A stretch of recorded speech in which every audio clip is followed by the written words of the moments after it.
Hello mga brothers, so welcome back to my YouTube channel. So for today's video mga brother, mag-unboxing na naman tayo. So meron tayong binili sa online mga brother. Ito yung rice dispenser mga brother. So mas maganda kasi mga brother pag may ganito, kasi yung bigas natin mga brother, wala tayong storage. So ngayon umorder tayo nito para mas organize yung ating bigas. So kasi yung bigas namin mga brother nasa sako lang.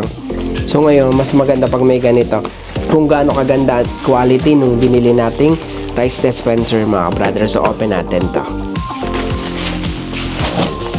So ang binili natin mga brother ay transparent.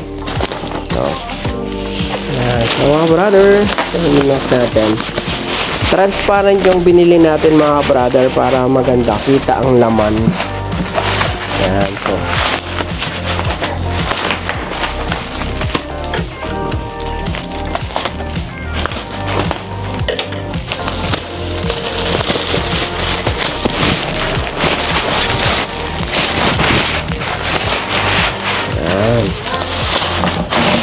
so mga brother, ganito kalaki yung ating storage na binili.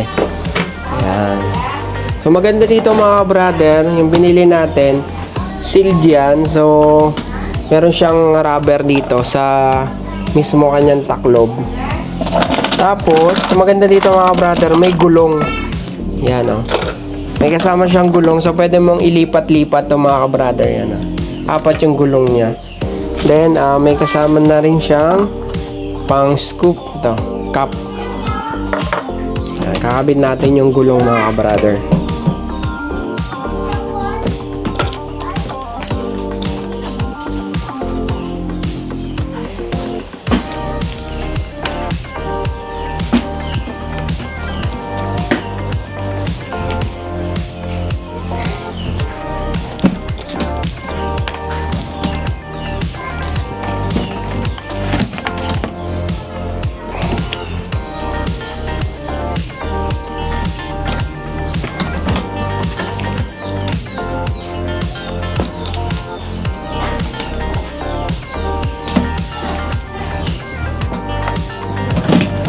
Over niya. So ang laman nito mga brother ay hanggang 25 kilo. Yung kalating sako yung pwede nating ilaman dito mga brother.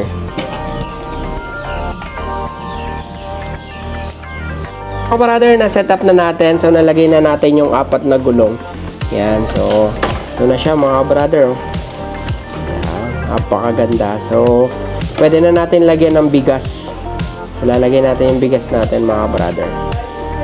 So ang problema lang mga brother, wala tayong ilalagay na bigas. Bibili pa tayo ng bigas mga brother. Ayun natin.